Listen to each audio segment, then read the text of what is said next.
देखिए, चाइना में ये संक्रमण बड़ी तेज़ी से फैल रहा है और जो वेरिएंट आया है इस समय ओमिक्रॉन का, उसको शॉर्ट में बोलते हैं BF7।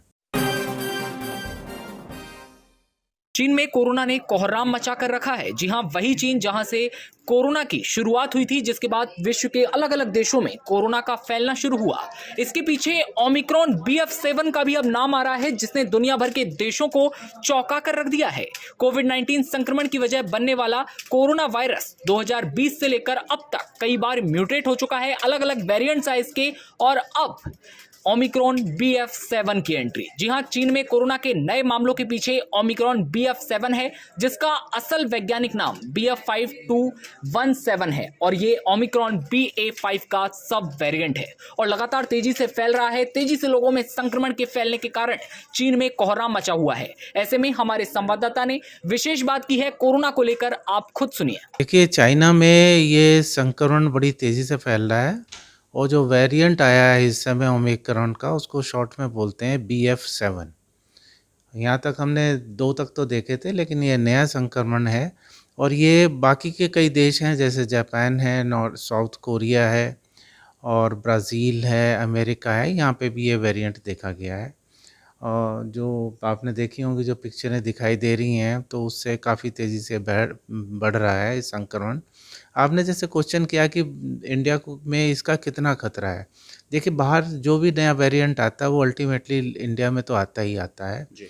और तुलना में देखा जाए, हम लोगों की जो इम्यूनिटी है इंडियंस में, वो फ़ार बेटर है बाकी के देशों से, ख़ासकर चाइना से।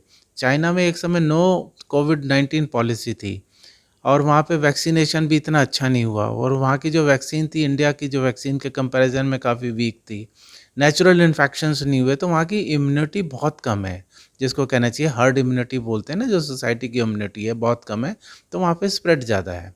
मान लो कि अगर यही वेरिएंट हमारे यहाँ आता है तो हम लोगों का क्या होगा? हम लोगों की इम्यूनिटी बहुत अच्छी है। मैं तो कहूँगा कि पूरे संसार में अगर आज सबसे अच्छी इम्यूनिटी है, वो इंडिया की है। यहाँ पे नेचुरल इन्फेक्शंस बहुत हुए हैं, कई लोगों को 2-2 बार भी हैं, तो उससे इम्यूनिटी डेवलप हुई है। सर, वैक्सीनेशन का कितना असर रहेगा उसका? हाँ, और जो वैक्सीन है, जो हम लोगों ने दी गई हैं, 2-2 3-3 डोज़ दी गई हैं, और तो उसका भी बहुत बड़ा असर है इस समय यहाँ पर है।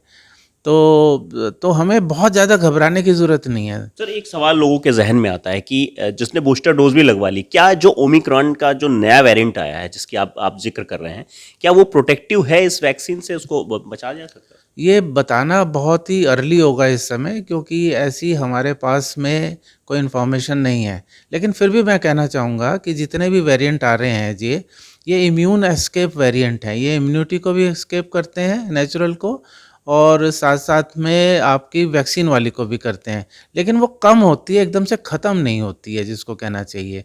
तो रोल तो इम्यूनिटी का, चाहे वो नेचुरल हो या वैक्सीन इंड्यूस्ड इम्यूनिटी हो, उसका तो हमेशा रहेगा, और इंडिया में वो सबसे अच्छी चीज़ है।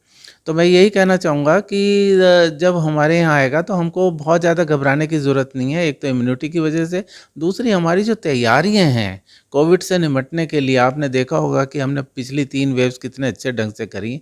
वो तैयारियाँ ज्यों की त्यों अभी भी मौजूद हैं। हमें अगर कुछ ही दिन में कहा जाए तो हम बिल्कुल वैसी तैयारी में पूर्ण जाके सुरक्षा प्रदान कर सकते हैं। सर, जैसे कि ये 3 वेव्स आ चुकी हैं, तो क्या ये चौथी लहर मानी जाए कि ये चौथी लहर है कोरोना की? ये चौथी लहर ही मानी जाएगी, अगर आती है और इतना सर्ज होता है इंडिया में भी केसेस का, तो चौथी लहर ही मानी जाएगी।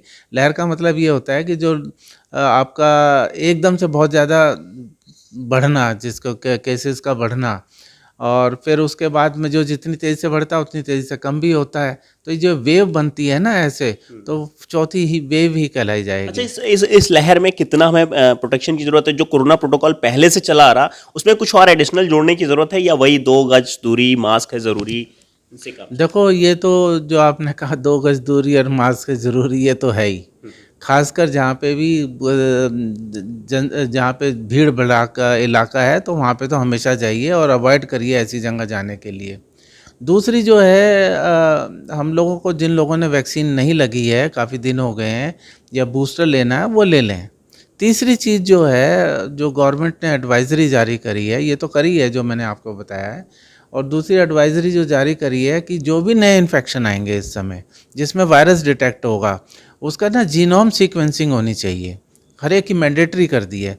जीनोम सीक्वेंसिंग से ही पता चलता है कि कौन सा वेरिएंट है, उसी से ही पता चलेगा कि ये जो BF7 मैं बोल रहा हूँ, जो शॉर्ट फॉर्म है इस वेरिएंट की, वो है या नहीं है। तो आप इस समय जो आपने क्वेश्चन पूछा है और जो आप जागरूकता फैला रहे हैं, ये बहुत ही अच्छा है। अभी हमारे यहाँ आया भी नहीं है ये वायरस और हम पहले से ही तैयार हैं। बहुत बहुत शुक्रिया। ये थे हमारे साथ में पीजीआई के डायरेक्टर प्रोफेसर आर के धीमान, जिन्होंने बताया कि अगर चौथी लहर इंडिया में आती है तो उससे हमें किस तरह से बचना चाहिए। इन खबर चैनल को सब्सक्राइब करें।